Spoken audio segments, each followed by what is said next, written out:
नमस्कार। सुबह के 10 बज चुके हैं और हम हाजिर हैं लेकर हमारा ये खास बुलेटिन न्यूज़ एट 10, जहां कई बड़ी खबरों पर विस्तार से रहती है हमारी नजर। मैं हूं शहला निगार। शुरुआत हेडलाइंस के साथ। उत्तराखंड में भारी बारिश के कारण हुए नुकसान को लेकर प्रधानमंत्री और गृह मंत्री ने मुख्यमंत्री से फोन पर की बात। हर संभव मदद का दिया भरोसा। हिमाचल के शिमला और मंडी में भी जनजीवन अस्त व्यस्त।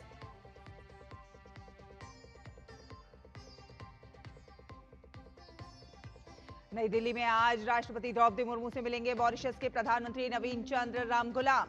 संसद भवन का भी करेंगे दौरा। अब से कुछ देर में पहुंचेंगे राजघाट।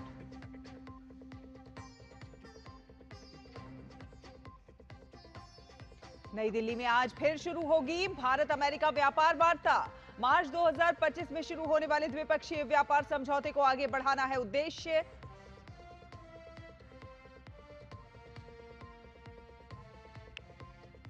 गृह मंत्री अमित शाह आज दिल्ली में करेंगे सभी राज्यों और केंद्र शासित प्रदेशों के एंटी नारकोटिक्स टास्क फोर्स प्रमुखों के सम्मेलन का उद्घाटन। देश भर से जब्त 4,794 करोड़ रुपए के नशीले पदार्थ आज होंगे नष्ट।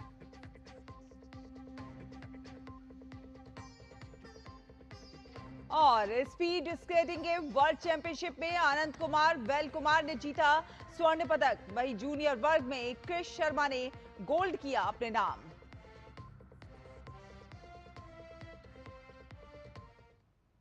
आपको बता दें कि प्रधानमंत्री नरेंद्र मोदी ने उत्तराखंड के मुख्यमंत्री पुष्कर सिंह धामी से आज सुबह फोन पर बात करके राज्य में अतिवृष्टि से उत्पन्न स्थिति की विस्तृत जानकारी ली है। उन्होंने प्रदेश को हर संभव सहयोग का आश्वासन दिया और कहा कि केंद्र सरकार आपदा की इस घड़ी में राज्य के साथ मजबूती से खड़ी हुई है। प्रधानमंत्री के अलावा गृह मंत्री अमित शाह ने भी उत्तराखंड के मुख्यमंत्री से फोन पर बात की और राज्य के हालात की जानकारी ली। अमित शाह ने प्राकृतिक आपदा से जूझ रहे उत्तराखंड को हर संभव मदद का भरोसा दिया।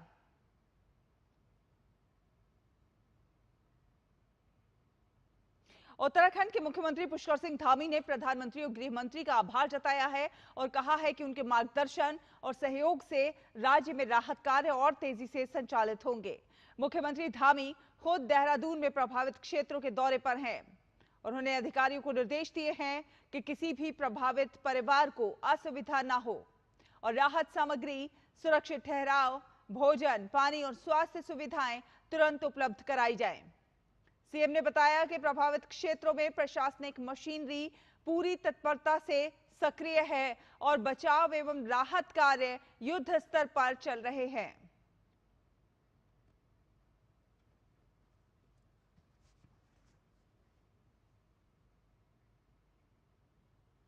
तो देहरादून के सहस्त्र धारा क्षेत्र में कल देर रात बादल फटने से काफी ज्यादा नुकसान होने की सूचना है। प्रारंभिक जानकारी के अनुसार मुख्य बाजार में मलबा आने से कुछ दुकानें बह गई हैं। हालांकि अभी तक किसी प्रकार की जनहानि की पुष्टि नहीं हुई है। हालांकि 2 लोग लापता बताए जा रहे हैं, जिनकी खोजबीन जारी है। घटना रात करीब 11:30 बजे की है। करीब 11:30 बजे घटना के तुरंत बाद जिला प्रशासन ने राहत और बचाव कार्य शुरू कर दिया। जिला प्रशासन ने आसपास के निवासियों को रात में ही सुरक्षित स्थानों पर शिफ्ट कर दिया। एसडीआरएफ और एनडीआरएफ की टीमें राहत कार्य में जुटी हुई हैं। वहीं मौसम विभाग ने आज प्रदेश के 7 जनपदों में भारी बारिश का अलर्ट जारी किया है। देहरादून, चमोली, चंपावत, उधम सिंह नगर, बागेश्वर, पिथौरागढ़ और नैनीताल में भारी बारिश की आशंका है। भारी बारिश की चेतावनी के मद्देनजर आज नैनीताल, देहरादून और पिथौरागढ़ में स्कूलों में अवकाश घोषित कर दिया गया है।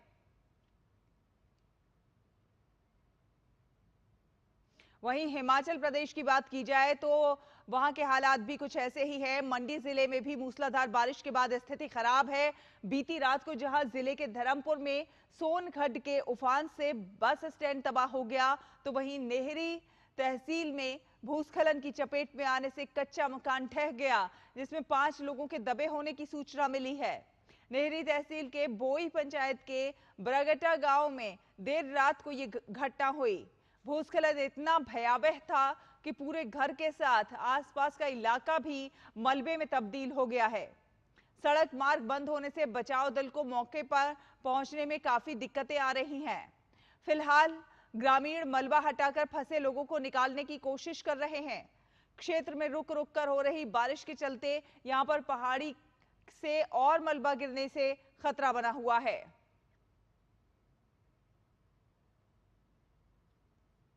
तो भारी बारिश के कारण शिमला में भूस्खलन की घटनाएं बढ़ गई हैं, जिससे शिमला और आसपास के इलाकों में जनजीवन पूरी तरह से अस्त व्यस्त हो गया है। भूस्खलन के कारण कोर्ट रोड पर आवाजाही बाधित हो गई है। कोर्ट रोड शिमला का मुख्य मार्ग है, जिससे बड़ी संख्या में लोग आते जाते हैं।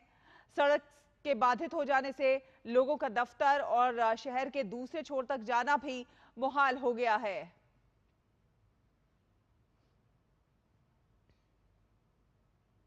और अब खबरों में बढ़ेंगे आगे, बात करेंगे साल 2014 से जो एक सफर शुरू हुआ, जब मिला एक ऐसा नेतृत्व जिसने बदलाव का वादा किया और उस वादे को नीति, नियत और परिणामों में बदला।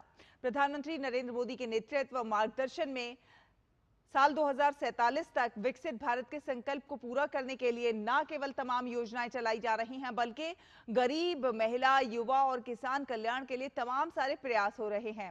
मोदी सरकार के इन्हीं प्रयासों की डीडी न्यूज ने पड़ताल की और सरकार के विभिन्न कदमों और योजनाओं को अलग अलग वर्गों में बांटकर उनका विश्लेषण किया। हम आपके लिए लेकर आए हैं एक सीरीज जन जन के प्रधानमंत्री, जिसमें हम मोदी सरकार के 11 साल की विभिन्न योजनाओं का लेखा जोखा आपके समक्ष रखते हैं। इस सीरीज के तहत आज बात करेंगे दिव्यांगों की। प्रधानमंत्री मोदी समाज के हर वर्ग को सशक्त करने के लिए लगातार काम कर रहे हैं और इसी कड़ी में उन्होंने दिव्यांगों के हितों पर भी भरपूर ध्यान दिया है। निरामया स्वास्थ्य बीमा योजना से लेकर सुगम्य भारत अभियान तक तमाम ऐसी पहलें हैं जिन्होंने दिव्यांगों के जीवन को सुगम बनाया है।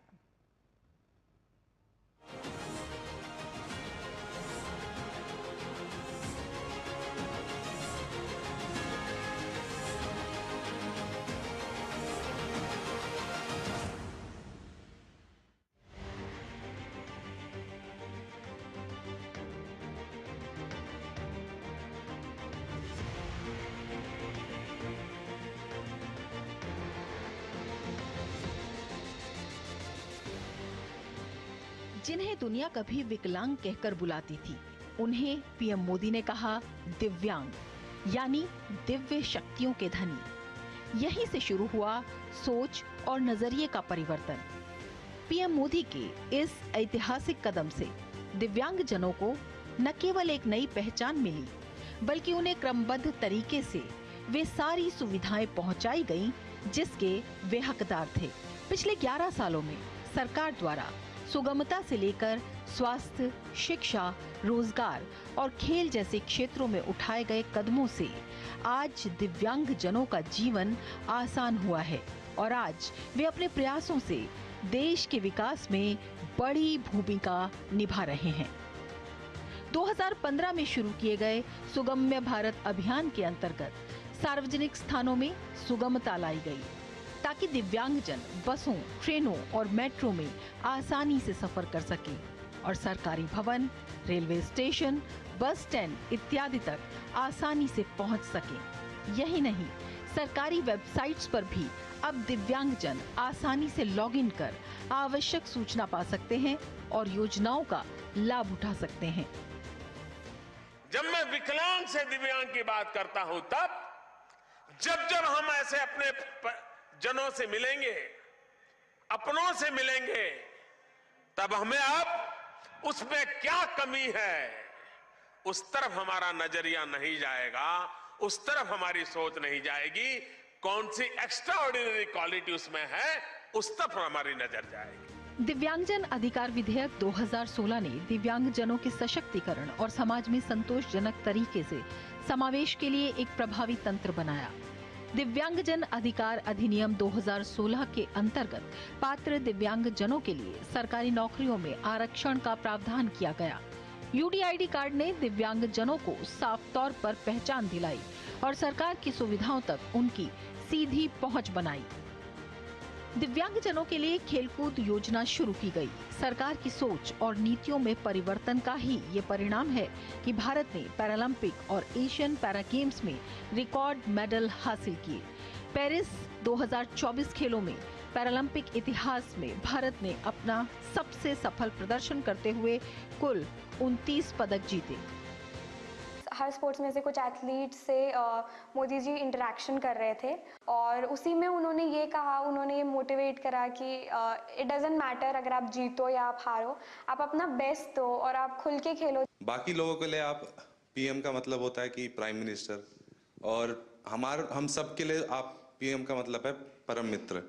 जहां निरामया हेल्थ इंश्योरेंस स्कीम ने दिव्यांगजनों के इलाज की चिंता घटाई, वहीं स्कॉलरशिप, फ्री कोचिंग योजनाओं ने हजारों दिव्यांग युवाओं को उच्च शिक्षा और प्रतियोगी परीक्षाओं में नया आत्मविश्वास दिया। कौशल विकास योजना के तहत लगभग 148 करोड़ रुपए की लागत से 1,42,000 दिव्यांगजनों को कौशल प्रशिक्षण प्रदान किया जा चुका है। सरकार ने जनवरी 2024 में दिव्यांगजनों की समस्याओं को हल करने और उन्हें सहायता पहुंचाने के लिए राष्ट्रीय हेल्पलाइन सेवा शुरू की। विकलांग से दिव्यांग, ये रूपांतरण केवल शब्दों का नहीं बल्कि सोच और संवेदना का है, और यही पीएम मोदी का संदेश भी है। दिव्यांगजन बोझ नहीं बल्कि देश की शक्ति है, और यही शक्ति विकसित भारत के संकल्प को सिद्धि में बदलने में अहम भूमिका अदा कर रही है। और फिलहाल एक छोटा सा ब्रेक के उस पार वापस लौटेंगे, कुछ और खबरों पर नजर डालेंगे। सस्ते वाले दाल मसाले स्वाद हुआ बेकार, एमडीएच की हल्दी मिर्ची धनिया करे कमाल, ये रंग दे, ये खुशबू दे, ये तीखा, ये कम पड़े, क्या निराला एमडीएच मसाला। हर महीने होगी बड़ी बचत, आवश्यक वस्तुएं हुई और सस्ती व किफायती। दूध, पनीर, स्कूल स्टेशनरी, 36 जीवन रक्षक दवाइयाँ, व्यक्तिगत जीवन व स्वास्थ्य बीमा और अन्य जरूरी चीजों पर 0% जीएसटी। हर परिवार के लिए और ज्यादा बचत।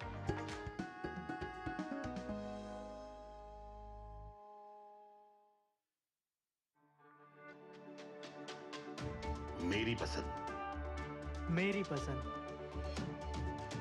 मेरी पसंद, मेरी पसंद, हमारी पसंद, हम सबकी पसंद। मजबूत देश का मजबूत सरिया हो गया स्टील। एमडीएच की देगी मिर्च, देगी मिर्च का तड़का, अंग अंग फड़का। एमडीएच की देगी मिर्च। ब्रेक के बाद स्वागत है, डीडी न्यूज देख रहे हैं आप। आपको बता दें, मॉरिशस के प्रधानमंत्री नवीन चंद्र रामगुलाम की सप्ताह भर की भारत यात्रा का आज अंतिम दिन है। मॉरिशस पीएम आज राष्ट्रपति द्रौपदी मुर्मू और उपराष्ट्रपति सीपी राधाकृष्णन से मुलाकात करेंगे और इसके साथ ही नवीन चंद्र रामगुलाम सदैव अटल जाएंगे और अटल बिहारी वाजपेयी को श्रद्धांजलि अर्पित करेंगे। इसके बाद राजघाट में भी महात्मा गांधी स्मारक पर श्रद्धांजलि अर्पित करेंगे, फिर नए संसद भवन का दौरा करेंगे और फिर कैबिनेट मंत्री से भी मुलाकात करेंगे।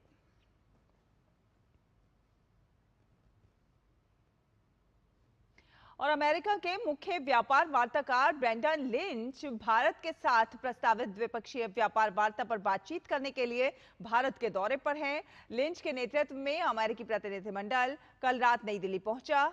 लिंच आज अपने भारतीय समकक्ष राजेश अग्रवाल के साथ व्यापार वार्ता करेंगे। आज होने वाली चर्चा का उद्देश्य मार्च 2025 में शुरू होने वाले द्विपक्षीय व्यापार समझौते बीटीए को आगे बढ़ाना है।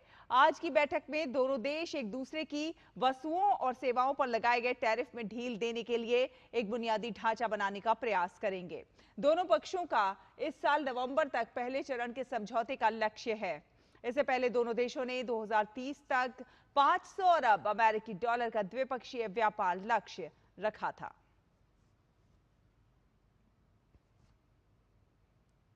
और गृह मंत्री अमित शाह आज नई दिल्ली में एंटी नारकोटिक्स टास्क फोर्स के राज्यों और केंद्र शासित प्रदेशों के प्रमुखों के राष्ट्रीय सम्मेलन का उद्घाटन करेंगे। Amit Shah narcotics control bureau NCB की वार्षिक रिपोर्ट 2024 भी जारी करेंगे और गृह मंत्री ऑनलाइन ड्रग डिस्पोजल अभियान का भी शुभारंभ करेंगे। इस दौरान देश के विभिन्न हिस्सों से जब्त किए गए 4,794 करोड़ रुपए मूल्य के मादक पदार्थों को नष्ट करने की प्रक्रिया आज शुरू होगी। ये सम्मेलन प्रधानमंत्री नरेंद्र मोदी की नशा मुक्त भारत के प्रति प्रतिबद्धता को बढ़ावा देगा। नारकोटिक्स कंट्रोल ब्यूरो द्वारा आयोजित इस सम्मेलन का विषय संयुक्त संकल्प साझा जिम्मेदारी है।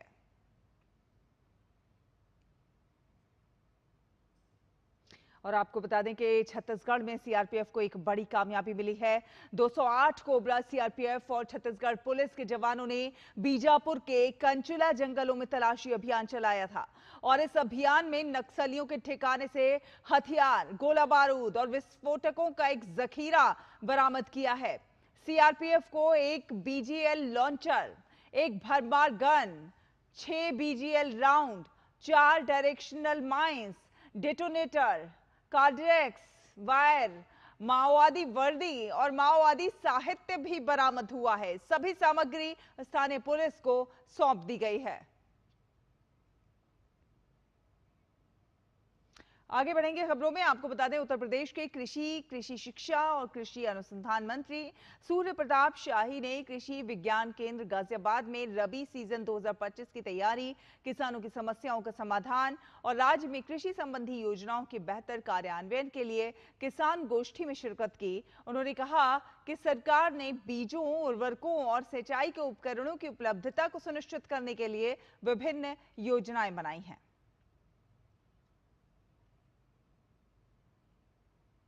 और राज्य सरकार आदरणीय प्रधानमंत्री नरेंद्र मोदी जी के नेतृत्व में और उत्तर प्रदेश के मुख्यमंत्री योगी आदित्यनाथ जी के नेतृत्व में दोनों ही सरकारों ने किसानों के लिए बहुत सारी योजनाएं बनाकर चलाई हुई हैं, जिन योजनाओं से किसानों के खुशहाली और समृद्धि आए। अभी रबी की फसल आने की बुआई शुरू होने वाली है और इस समय उत्तर प्रदेश में हम लोगों ने किसानों को विशेष रूप से हमने एक लक्ष्य रखा हुआ है कि दलहन और तिलहन में हम कैसे उत्तर प्रदेश का उत्पादन बढ़ाएं। और क्योंकि आदरणीय प्रधानमंत्री नरेंद्र मोदी जी ने विकसित भारत 2047 का संकल्प रखा है और उस संकल्प के भीतर देश को आत्मनिर्भर और स्वावलंबी होना है, तो कृषि क्षेत्र एक ऐसा हमारा क्षेत्र है जिसमें उसकी महत्वपूर्ण भूमिका है और उस कृषि क्षेत्र के भीतर उत्तर प्रदेश के कृषि की सबसे ज्यादा महत्वपूर्ण भूमिका होती है। यूपी के कृषि मंत्री ने कहा कि जीएसटी की दरें घटने से किसानों को बहुत लाभ मिलने वाला है।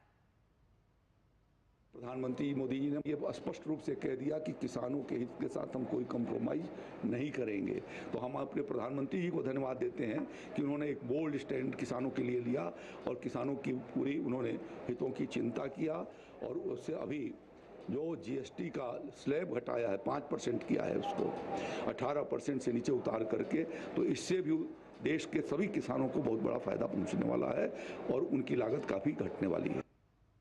और आपको बता दें कि आयकर विभाग ने इनकम टैक्स रिटर्न यानी कि आईटीआर दाखिल करने की लास्ट डेट एक दिन के लिए और बढ़ा दी है। अब आज भी आप रिटर्न फाइल कर सकते हैं। पहले ये तारीख 15 सितंबर और उससे पहले 31 जुलाई 2025 थी।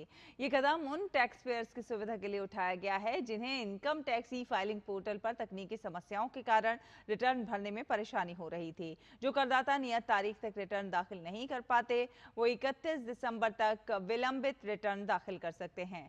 5 लाख रुपए से अधिक आय वाले व्यक्ति को 5,000 रुपए और कम आय वालों पर 1,000 रुपए का जुर्माना लगेगा।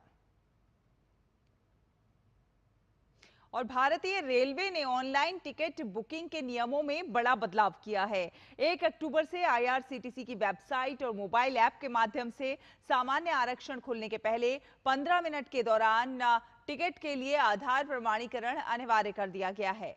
वर्तमान में ये पाबंदी केवल तत्काल बुकिंग पर लागू है।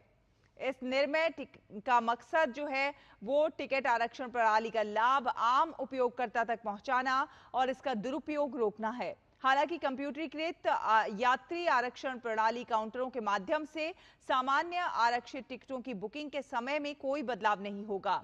सामान्य आरक्षण खुलने के 10 मिनट के दौरान रेलवे के अधिकृत टिकट एजेंटों को पहले की तरह आरक्षित टिकट बुक करने की अनुमति नहीं होगी। और नेपाल में नवनियुक्त गृह मंत्री ओम प्रकाश आर्यल का कहना है कि मौजूदा सरकार का उद्देश्य स्वतंत्र और निष्पक्ष माहौल में चुनाव कराना है। ओम प्रकाश आर्यल ने मंत्रालय में अपना कार्यभार संभाल लिया है। उनके अनुसार हाल के प्रदर्शनों के दौरान क्षतिग्रस्त हुए भौतिक ढांचों का पुनर्निर्माण और सुशासन सुनिश्चित करना सरकार की समान प्राथमिकताएं होंगी। उन्होंने इस बात पर भी जोर दिया है कि विद्रोह से बेदखल हुए लोगों को दोबारा सत्ता में आने का रास्ता दिखाई दे रहा है। उन्हें चुनाव के जरिए खुद को परखना होगा और जनादेश लेना होगा। नेपाल के गृह मंत्री ओम प्रकाश आर्यल ने 8 सितंबर को हुए प्रदर्शनों के दौरान कथित तौर पर अत्यधिक बल प्रयोग की जांच का भी वादा किया। भारत के आनंद कुमार वेल कुमार ने चीन में आयोजित स्पीड स्केटिंग विश्व चैंपियनशिप में 1000 मीटर स्प्रिंट रेस में स्वर्ण पदक जीता है। 22 वर्षीय वेल कुमार स्पीड स्केटिंग में भारत के पहले विश्व चैंपियन बने हैं और ये स्पीड स्केटिंग में भारत का पहला विश्व खिताब है। वहीं भारत के क्रिश शर्मा ने जूनियर वर्ग में 1000 मीटर स्प्रिंट में स्वर्ण पदक जीतने में कामयाबी पाई। इससे एक दिन पहले वेल कुमार ने 500 मीटर स्प्रिंट में कांस्य पदक जीता था, जो सीनियर विश्व चैंपियनशिप में भारत का पहला पदक था। प्रधानमंत्री नरेंद्र मोदी ने भी स्पीड स्केटिंग विश्व चैंपियनशिप 2025 में स्वर्ण पदक जीतने पर आनंद कुमार वेल कुमार को बधाई दी है। उन्होंने सोशल मीडिया प्लेटफॉर्म एक्स पर ट्वीट किया है कि स्पीड स्केटिंग विश्व चैंपियनशिप 2025 में सीनियर पुरुष 1000 मीटर स्प्रिंट में स्वर्ण पदक जीतने वाले आनंद कुमार वेल कुमार पर गर्व है। उनकी दृढ़ता, गति और जज्बे ने उन्हें स्केटिंग में भारत का पहला विश्व चैंपियन बनाया है। उनकी उपलब्धि अनगिनत युवाओं को प्रेरित करती रहेगी। उन्हें बधाई और भविष्य के सभी प्रयासों के लिए शुभकामनाएं।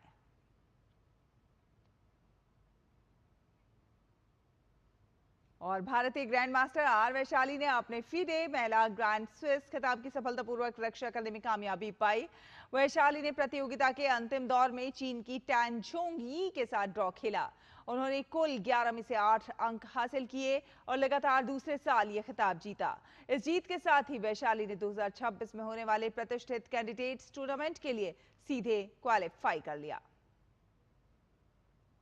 आर वैशाली के लगातार दूसरे साल फिडे महिला ग्रैंड स्विस का खिताब जीतने पर प्रधानमंत्री मोदी ने उन्हें शुभकामनाएं दी हैं। उन्होंने एक्स पर लिखा है, शानदार उपलब्धि, वैशाली रमेश बाबू को बधाई। उनका जुनून और समर्पण अनुकरणीय है। उनके भविष्य के प्रयासों के लिए शुभकामनाएं।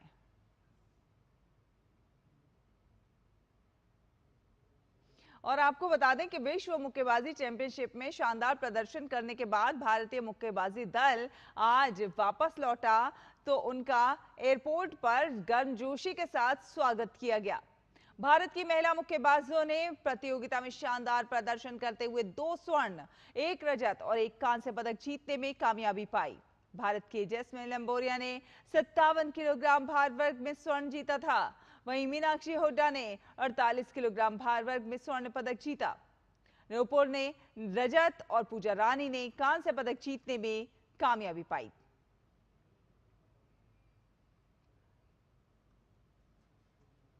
मैं बहुत ज़्यादा खुश हूँ। देश के लिए मैंने गोल्ड मेडल जीता।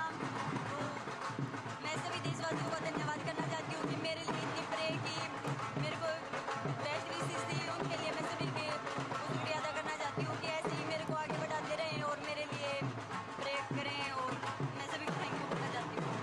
काफ़ी अच्छी खुशी हो रही है कि फैमिली पूरी हमारी आई है साथ में। हमारे PFI से भी आए हैं और हमारे आर्मी से भी आए हैं साथ में, और फेडरेशन जो हरियाणा की जो संघ से है वो भी आए हैं, और सभी फैमिलीज इकट्ठी हुई हैं, सबको एक दूसरे को मतलब विशेष दे रहे हैं, तो काफ़ी अच्छा लग रहा है। और आपको बता दें कि दुनिया भर में आज विश्व ओजोन दिवस मनाया जा रहा है। इस साल इस दिवस की थीम विज्ञान से वैश्विक कार्रवाई तक है। इस दिन को मनाने का उद्देश्य ओजोन परत के संरक्षण के लिए विज्ञान को एक्शन में बदलना है। इस दिन को ओजोन की परत को बढ़ते प्रदूषण से संरक्षित करने के लिए मनाया जाता है। ओजोन परत ओजोन अणुओं की एक परत है जो वायुमंडल में पाई जाती है। ओजोन परत पृथ्वी को सूर्य की हानिकारक अल्ट्रा वायलेट किरणों से बचाती है। 40 साल पहले ओजोन परत के संरक्षण के लिए वियना कन्वेंशन के तहत राष्ट्र एक साथ आए थे और संभावित रूप से क्षतिग्रस्त ओजोन परत से निकलने वाली हानिकारक यूवी विकिरण से लोगों और ग्रह की रक्षा करने के लिए उचित उपाय करने पर सहमत हुए थे।